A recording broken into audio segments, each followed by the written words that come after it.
Okay, hey guys. All right, sorry for the spin around. Let me try that again. Hey guys.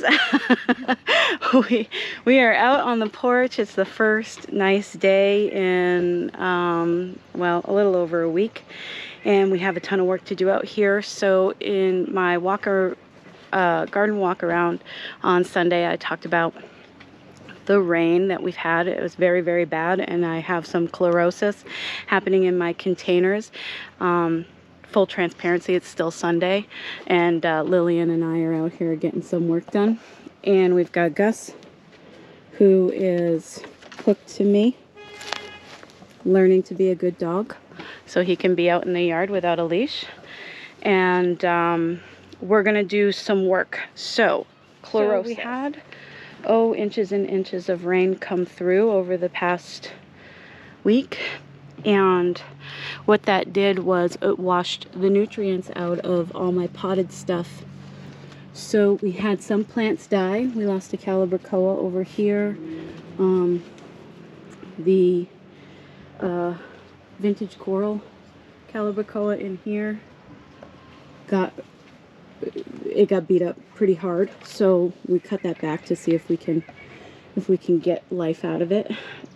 Yet we still have most of our growing season here, but what I'm going to be coming through, and even though everything is very wet, I'm going to be coming through and fertilizing all of the containers because of this. So this is one of the seed geraniums that I started this year, and this leaf is a really good example of what chlorosis looks like. So you have yellowing of the leaf with dark green veining, and what that means is that the plant does not have enough iron, or that the plant doesn't have enough other nutrients to uptake iron. Yeah. Oh. What are we looking at here? There's sunflowers. Are you freaking kidding me? No. There's two over here and then there's one over here. Yeah. There's also one in the in the oregano. Yeah. Yeah, I think that little chipmunk is coming around and putting little sunflower seeds everywhere he possibly can. Weird. Yeah. Weird. We got a crazy chipmunk on our hands this year. He's just dropping sunflower seeds everywhere.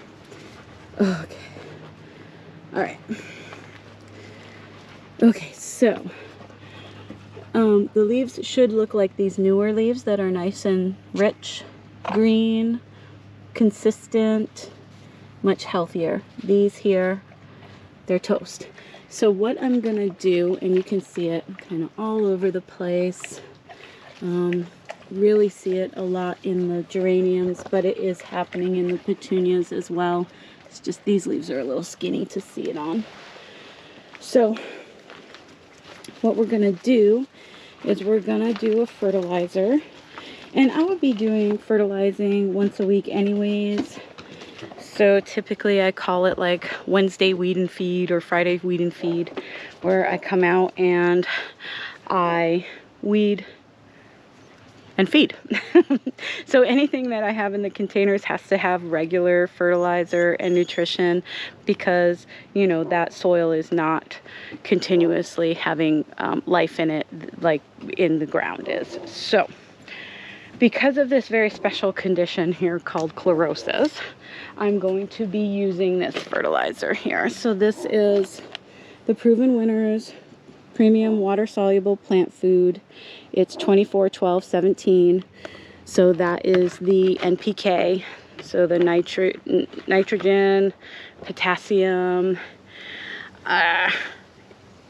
NPK, phosphorus, not nitrogen, phosphorus, potassium percentages in it. But this also has chelated copper, iron, magnesium, and zinc in it. So this will help the plant not only get that iron, but be able to take it up.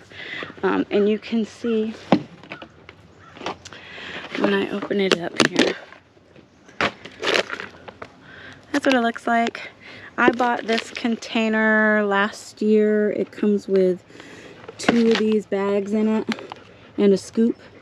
And it's lasted me, it'll probably last me through most of the season this year too. And so what you do is it has the little measuring on here. Put a scoop for every gallon. So let's see, what does this say? Yeah, 1 tablespoon of Proven Winners premium water soluble plant food with 1 gallon of water. This little chart here is a little confusing. That means water. That means how much water you're going to be adding to the container, not how much of this plant food you're going to be adding to the container, just so you know. So I have a 2-gallon watering can. Just plain old $2.50 watering can. And I'm gonna put 2 scoops of that in it, and then I'm gonna go around and give everybody a good drink. So for all of my containers, the rail planters, all of these pots, all of those planters down there, and the hanging baskets in the front yard, I'll probably end up using like 4 of these and just give everybody a good 1, 2, 3, 4 count of water, so that everything can get a little bit more nutrition. But also the reason why I'm not going heavier is, one, because the soil is already very saturated. You can hear the water in there because we had a ton of rain overnight, but we also are looking like we might get a little bit more rain this afternoon. So I don't want to put it all in and have it all get washed out again. So we're going to take it in stages. I'm going to do 1 feed today, and then I will probably do another feed again on Wednesday and do the same exact thing on Wednesday. And then it's looking like we're going to have some drier weather. So that is one of the tasks that I'm going to be getting done here today.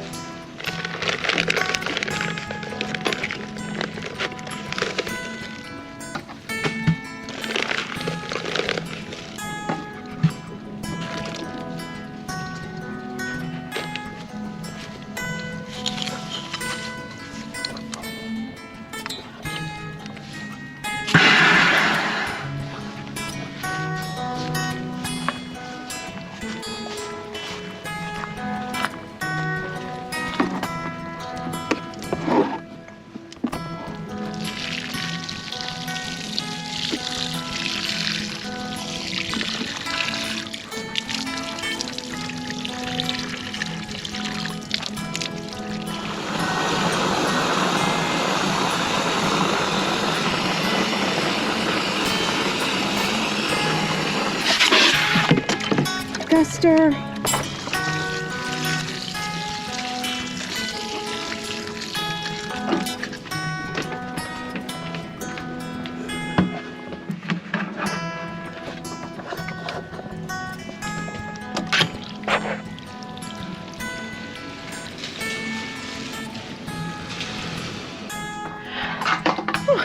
Okay, so three trips. I did add some to the pansies up here and even the calla lilies, just because, you know, it's time for them to get a fertilizing anyways, even though they weren't exposed to the sorry for the light here, even though they weren't exposed to the rain because they're under the cover of the porch. So, and the hanging baskets here don't seem to have, like, the begonias aren't suffering and the bacopa aren't suffering from chlorosis or anything like that.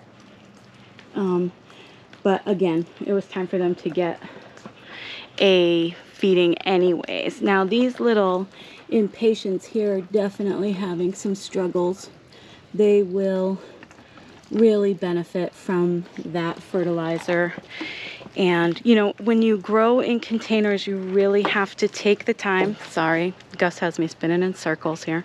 You really have to take the time to feed them well every single week. And if you want that beautiful, you know, annual color the whole season, and you want those big full baskets like you see at the greenhouses. I don't overstuff my baskets like that. You have to put a lot of plants in that. Those things cost a lot of money. whether you're doing them yourself or buying them at the greenhouse, but so I don't typically do that. But if you want that look, you have to be able to commit to fertilizing regularly with a very good fertilizer like this Proven Winner stuff is made to improve blooms and keep your plants flowering the whole time. So that's just one of the things you have to be willing to do when you grow in containers. So just try to keep that in mind. It can be a lot easier than trying to grow in the ground, but it does take a little more commitment as far as fertilizing goes. Okay, I think that's going to be everything that we do for this short little video today. Thank you for coming along and talking about what to do when your plants get too much water in the containers and lose nutrition. If you guys have any questions or you have any tips to help me get my plants to bounce back a little bit faster, let me know down in the comments. All right, and I'll talk to you guys later. Bye. I told them that Gus is learning how to be a good dog, so we gotta get a shot of him doing it. Show him what you can do, Gus. Okay, you want to sit down? Good job. Using this little clicker and treats to tell him what a great guy he's being. Good boy. You want to shake? Oh, thank you so much. And the other paw? No, not that paw. The other paw. Okay, we're trying to show him how good you are at it, though. All right. Yeah. He's okay.